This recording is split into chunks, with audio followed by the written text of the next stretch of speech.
Nueva visita a un mundo feliz de Aldous Huxley. Hipnopedia. A finales de otoño de 1957, el Woodland Rat Camp, una institución penal del distrito de Tulare, California, fue el escenario de un experimento curioso e interesante. Se colocaron altoparlantes en miniatura bajo las almohadas de un grupo de presos que se habían prestado voluntariamente a actuar de conejitos de indias psicológicos. Cada uno de estos altoparlantes de almohada estaban conectados a un fonógrafo en el despacho del alcalde. Cada hora durante toda la noche, un susurro inspirativo repetía una breve homilía sobre los principios de la vida moral. Al despertarse en mitad de la noche, el preso podía oír la vocecita que ensalzaba las virtudes cardinales o murmuraba, en nombre de un mejor ego del propio oyente: «Estoy imbuido de amor y compasión para todos. Venga pues, Dios en mi ayuda». Después de leer lo referente al Woodland Rat Camp, volví al segundo capítulo de Un Mundo Feliz. En ese capítulo, el director de incubadoras y acondicionamiento para Europa Occidental explica a un grupo de nuevos técnicos en acondicionamiento e incubación el funcionamiento del sistema estatal de educación ética conocido en el siglo VII después de Ford como hipnopedia.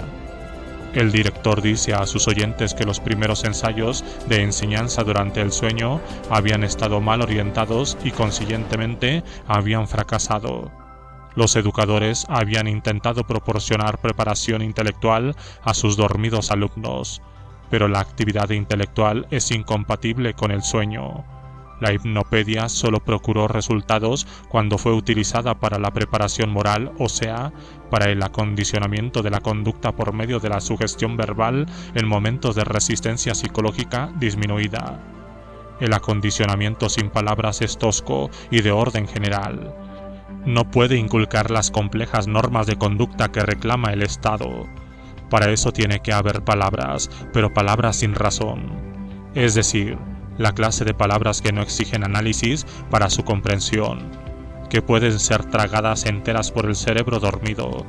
Tal es la verdadera hipnopedia, la más grande fuerza moralizadora y socializadora de todos los tiempos. En un mundo feliz, ningún ciudadano perteneciente a las castas inferiores provocaba conflicto alguno. ¿Por qué? Porque, desde que era capaz de hablar y de comprender lo que se le decía, todo niño de casta inferior quedaba expuesto a sugestiones incesantemente repetidas, noche tras noche, durante las horas de somnolencia y sueño. Estas sugestiones serán como gotas de lacre, como gotas que se adhieren, incrustan e incorporan a aquello sobre lo que cae, hasta que finalmente la roca no es más que una ampolla roja. Hasta que finalmente la mente del niño es esa sugestión, y la suma de esas sugestiones es la mente del niño. Y no únicamente la mente del niño, también la mente del adulto, durante toda su vida. La mente que juzga, desea y decide, una mente formada por esas sugestiones. Pero esas sugestiones son nuestras sugestiones, las sugestiones del Estado. Hasta la fecha, que yo sepa, las sugestiones hipnopédicas no han sido utilizadas por ningún estado de más poder que el del distrito de Tulare, y desde luego, las sugestiones hipnopédicas que Tulare ha formulado a los delincuentes son inobjetables. Si todos nosotros, y no únicamente los reclusos de Woodland Rat Camp, pudiéramos ser efectivamente imbuidos durante nuestro sueño de amor y compasión por todos. No es el mensaje transmitido por el susurro inspirativo lo que inspira recelos, es el principio de la enseñanza durante el sueño por los organismos gubernamentales. ¿Es la hipnopedia un instrumento que puedan utilizar discrecionalmente los funcionarios delegados para ejercer autoridad en una sociedad democrática?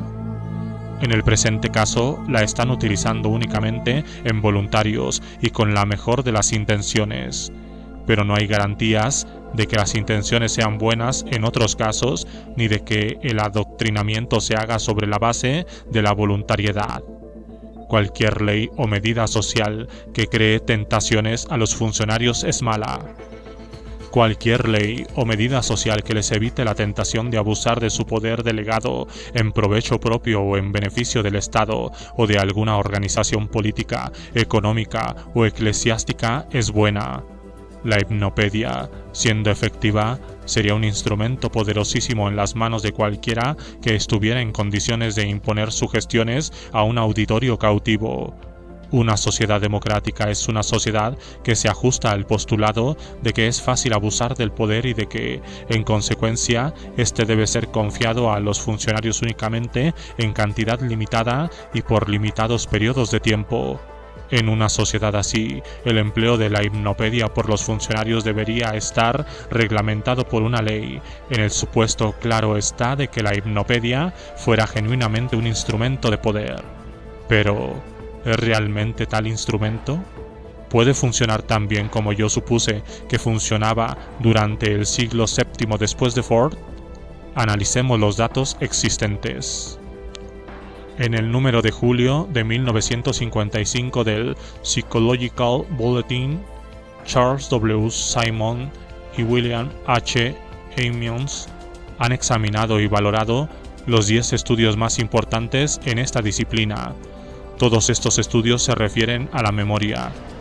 Ayuda la enseñanza durante el sueño al alumno en su tarea de aprender y ¿en qué medida el material susurrado al oído de una persona dormida es recordado por ésta a la mañana siguiente? Simons y Amions contestan como sigue. Han sido examinados 10 estudios sobre la enseñanza durante el sueño. Muchos de estos estudios han sido citados sin espíritu crítico por casas comerciales o en revistas populares y artículos periodísticos como prueba en favor de la posibilidad de aprender mientras se duerme. Se hizo un análisis crítico del plan experimental, las estadísticas, la metodología y los criterios de sueño de estos estudios.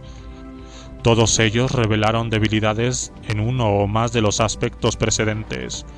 Los estudios no demuestran de modo inequívoco que se aprende realmente mientras se duerme, pero al parecer algo se aprende, en un especial estado de vigilia en el que los sujetos no recuerdan después que han estado despiertos. Esto puede tener gran importancia práctica desde el punto de vista de la economía en tiempo de estudio, pero no puede ser considerado como aprendizaje durante el sueño. Una inadecuada definición del sueño hace que el problema sea parcialmente confundido. Entretanto, subsiste el hecho de que en el ejército norteamericano durante la Segunda Guerra Mundial, e inclusive experimentalmente durante la Primera, la instrucción diurna en código Morse y lenguas extranjeras fuera complementada con la instrucción durante el sueño, aparentemente con resultados satisfactorios. Desde la terminación de la Segunda Guerra Mundial, varias casas comerciales de los Estados Unidos y otras partes han vendido gran número de altoparlantes de almohada y fonógrafos y cintas registradoras de regulación cronométrica para uso de actores con prisas para aprender sus papeles, de políticos y predicadores que quieren crear la ilusión de que improvisan con elocuencia, de estudiantes que preparan sus exámenes y, finalmente y con el máximo provecho, de las innumerables personas que no están contentas de sí mismas y desean autosugestionarse o que se les sugestione para convertirse en alguien distinto. La sugestión que uno mismo se administra puede ser fácilmente registrada en una cinta magnética y escuchada una y otra vez, de día y durante el sueño. En cuanto a las sugestiones procedentes de fuera, pueden ser compradas en la forma de discos que incluyen una gran variedad de mensajes provechosos. Se hallan en el mercado discos para el alivio de la tensión y la inducción de una serenidad reparadora, discos para promover la confianza en sí mismo, muy utilizados por los vendedores, discos para aumentar nuestros atractivos y hacer nuestra personalidad más magnética. Entre los demás venta figuran los discos para la consecución de la armonía sexual y los discos destinados a quienes desean adelgazar. El chocolate me deja frío. Soy insensible al hechizo de las patatas. Los bollos no me atraen ni poco ni mucho. Hay discos para mejorar la salud y hasta discos para ganar más dinero. Y lo notable es que, de acuerdo con los testimonios no solicitados que envían los agradecidos compradores de estos discos, son muchas las personas que ganan realmente más dinero después de escuchar las sugestiones hipnopédicas a tal fin. Muchas las damas rollizas que pierden peso y muchas las parejas en los lindes del divorcio que consiguen la armonía sexual y viven después muy felices. A este respecto, un artículo de Theodore X. Barber, Sueño e Hipnosis, publicado en el número de octubre de 1956 de The Journal of Clinical and Experimental Hypnosis, es sumamente aclarecedor. El sueño Barber señala que hay una importante diferencia entre el sueño ligero y el sueño profundo. En el sueño profundo, el electroencefalógrafo no registra ondas alfa. En el sueño ligero, las ondas alfa hacen su aparición. En esto, el sueño ligero está más cerca de los estados de vigilia e hipnótico, en los que están presentes las ondas alfa, que del sueño profundo. Un ruido fuerte despertará a una persona sumida en un sueño de esta última clase. Un estímulo menos violento no lo hará, pero provocará la reaparición de las ondas alfa. Por el momento, el sueño profundo ha cedido el sitio al sueño ligero. Una persona en sueño profundo no es sugestionable. En cambio, cuando se hacen sugestiones a personas en sueño ligero, responden a ellas según el señor Barber lo comprobó, exactamente como respondería a sugestiones que se les hiciera en un trance hipnótico. Muchos de los primeros investigadores de hipnotismo hicieron experimentos análogos. En su clásica Historic Practice and Theory of Hypnotism, publicada por primera vez en 1903, Mill Brenwell señala que muchas autoridades afirman que han cambiado el sueño natural en sueño hipnótico. Según Weatherstrand, es frecuentemente muy fácil ponerse en rapport con personas dormidas, especialmente niños. Weatherstrand cree que este modo de inducir a la hipnosis tiene mucho valor práctico y sostiene que lo ha usado muchas veces con buenos resultados. Brenwell cita a muchos otros experimentados hipnotistas, incluidas autoridades tan eminentes como Bernheim, Moll y Forer, con el mismo propósito. Actualmente, un experimentador no hablará de cambiar el sueño natural en hipnótico. Lo más que dirá es que el sueño ligero, como opuesto al sueño profundo sin ondas alfa, es un estado en el que muchos sujetos aceptarán sugestiones con la misma facilidad que si estuvieran en un estado de hipnosis. Por ejemplo, después de habérseles dicho, mientras estaban en un sueño ligero, que iban a despertarse al poco tiempo sintiendo mucha sed, muchos sujetos se han despertado efectivamente en el momento preciso con la garganta seca y un fuerte deseo de tomar agua. La corteza está tal vez demasiado inactiva para pensar íntegramente, pero está también lo bastante alerta para reaccionar ante las sugestiones y transmitirlas al sistema nervioso autónomo. Como hemos visto ya, el conocido médico y experimentador sueco Weatherstrand obtuvo resultados muy buenos en el tratamiento hipnótico de niños dormidos. En nuestro tiempo, los métodos de Weatherstrand son seguidos por cierto número de pediatras, quienes instruyen a las jóvenes madres en el arte de hacer provechosas sugestiones a sus hijitos durante las horas de sueño ligero.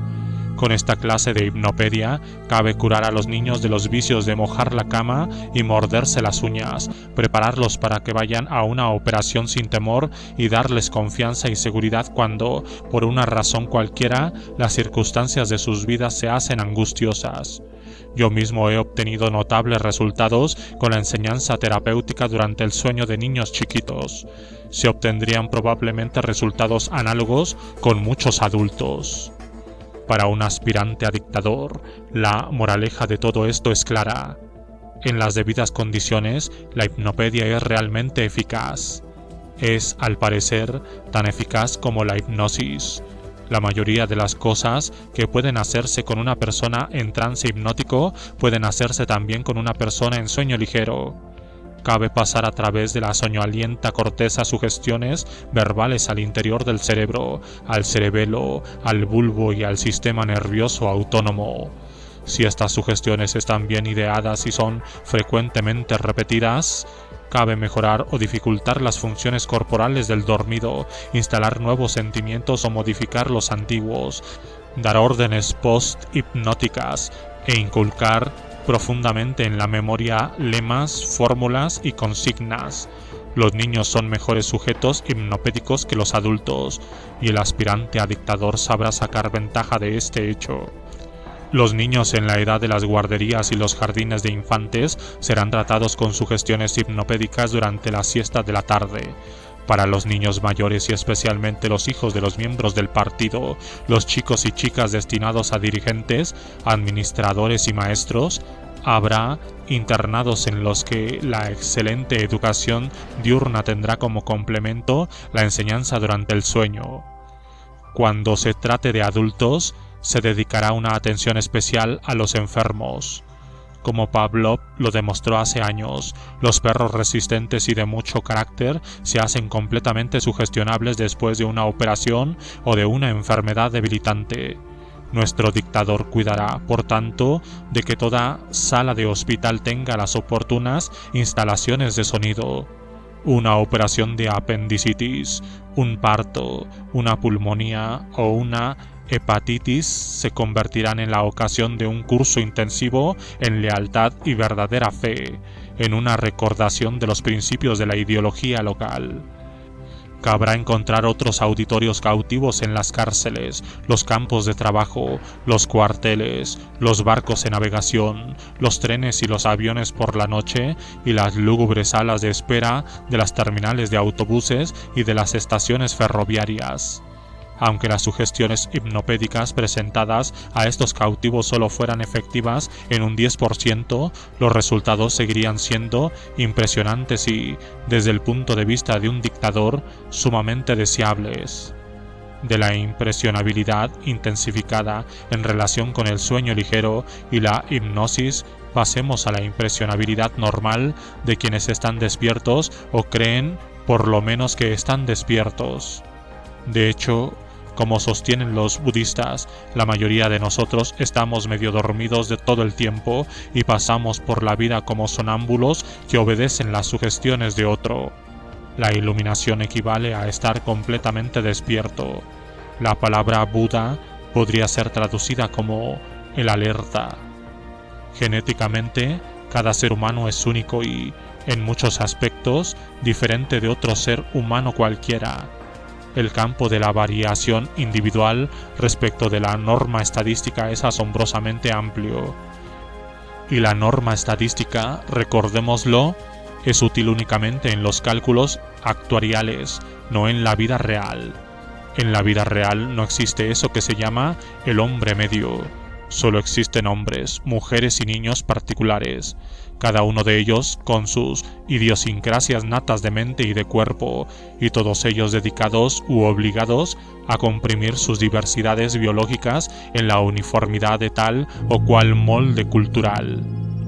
La impresionabilidad es una de las cualidades que varían mucho de individuo a individuo.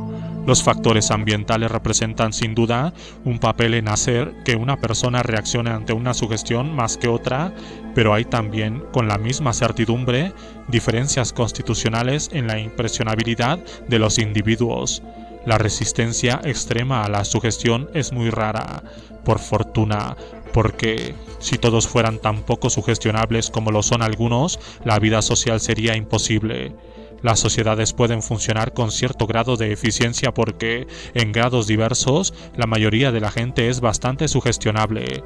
La impresionabilidad extrema es probablemente tan rara como la extrema impasibilidad. Y esto también es una buena cosa.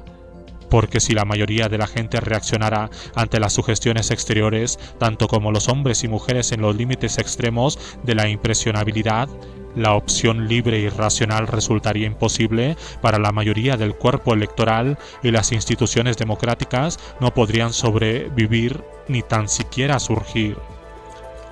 Hace unos cuantos años, un grupo de investigadores llevó a cabo en el Hospital General de Massachusetts un experimento sumamente esclarecedor sobre los efectos calmantes de los placebos. Un placebo es cualquier cosa en la que el paciente ve un activo remedio, pero que de hecho es una sustancia farmacológicamente inactiva. En este experimento, los sujetos eran 162 pacientes que acababan de salir de los quirófanos y padecían fuertes dolores. Siempre que el paciente pedía una medicación que le calmara el padecimiento, recibía una inyección, unas veces de morfina y otras de agua destilada. Todos los pacientes recibieron algunas inyecciones de morfina y del placebo. Un 30% jamás obtuvo del placebo el menor alivio, en cuanto el 14% se sintió aliviado con cada una de las inyecciones de agua destilada. El restante 55% del grupo se sintió aliviado por el placebo en ciertas ocasiones, pero no en otras. ¿En qué aspectos difieren los sugestionables de los no sugestionables? Cuidadosos estudios y pruebas han revelado que ni la edad ni el sexo son un factor importante. Los hombres reaccionaban ante el placebo tan frecuentemente como las mujeres y los jóvenes tan frecuentemente como los viejos. Tampoco la inteligencia, tal como es medida por las pruebas clásicas, parece ser importante. El IQ medio de los dos grupos era aproximadamente el mismo. En lo que los miembros de los dos grupos diferían significativamente era ante todo en el temperamento, en el modo como sentían en relación consigo mismo y con otras personas. Los sugestionables cooperaban más que los no sugestionables, eran menos críticos y recelosos. No daban trabajo a las enfermeras y juzgaban que el trato que estaban recibiendo en el hospital era excelente. Pero, aunque menos hostil hacia los demás que los no sugestionables, los sugestionables se preocupaban por lo general mucho más por sus propias personas. Bajo tensión, esta ansiedad tendía a traducirse en diversos síntomas psicosomáticos, como trastornos estomacales, diarrea y jaquecas. A pesar de su ansiedad o a causa de ella, la mayoría de los sugestionables se mostraban menos inhibidos para exhibir su emoción que los no sugestionables. También se mostraban más locuaces y eran igualmente mucho más religiosos, mucho más activos en los asuntos de su iglesia y estaban mucho más preocupados en un nivel subconsciente por sus órganos pélvicos y abdominales. Es interesante comparar las cifras sobre la reacción ante los placebos con los cálculos hechos en su propio campo especial por quienes han escrito sobre hipnotismo. Aproximadamente la quinta parte de la población, según se nos dice, puede ser hipnotizada muy fácilmente. Otra quinta parte no puede ser hipnotizada de ningún modo o solo puede ser hipnotizada cuando las drogas o la fatiga han disminuido la resistencia psicológica. Las restantes 3/5 partes pueden ser hipnotizadas algo menos fácilmente que el primer grupo, pero mucho más fácilmente que el segundo. Un fabricante de discos hipnopédicos me ha dicho que aproximadamente el 20% de sus clientes son clientes entusiastas y dan cuenta de muy notables resultados en muy poco tiempo. En el otro extremo del espectro de la impresionabilidad, hay una minoría de 8% que regularmente pide que se le devuelva el dinero. Entre estos dos extremos está la gente que no obtiene resultados rápidos, pero que es lo bastante sugestionable para quedar afectada a la larga. Si esta gente escucha con perseverancia las oportunas instrucciones hipnopédicas, acabará obteniendo lo que quiere: confianza en sí misma, armonía sexual, menos peso o más dinero. Los ideales de democracia y libertad se ven ante el hecho brutal de la impresionabilidad humana. Una quinta parte del cuerpo electoral puede ser hipnotizada casi en un abrir y cerrar de ojos. Una séptima parte puede sentirse aliviada del dolor con inyecciones de agua. Una cuarta parte reaccionará pronta y entusiastamente ante la hipnopedia. Y a todas estas minorías excesivamente cooperadoras hay que añadir las mayorías de iniciación más lenta, cuya menor impresionabilidad puede ser explotada efectivamente por cualquiera que sepa lo que tiene entre manos y esté dispuesto a tomarse el tiempo y el trabajo necesario. ¿Es compatible la libertad individual con un alto grado de impresionabilidad individual? ¿Pueden las instituciones democráticas sobrevivir a la subversión desde dentro practicada por hábiles manipuladores de la mente adiestrados en la ciencia y el arte de explotar la impresionabilidad de los individuos y las multitudes? ¿En qué medida pueden ser neutralizada por la educación la tendencia nata a ser demasiado sugestionable por el propio bien o el bien de una sociedad democrática? ¿Hasta qué punto puede ser limitada por una ley la explotación de la impresionabilidad excesiva por parte de negociantes, eclesiásticos y políticos en el poder o la oposición? Explícita o implícitamente, las dos primeras preguntas han quedado contestadas en los capítulos precedentes. Estudiaré en lo que sigue los problemas de la prevención y la cura.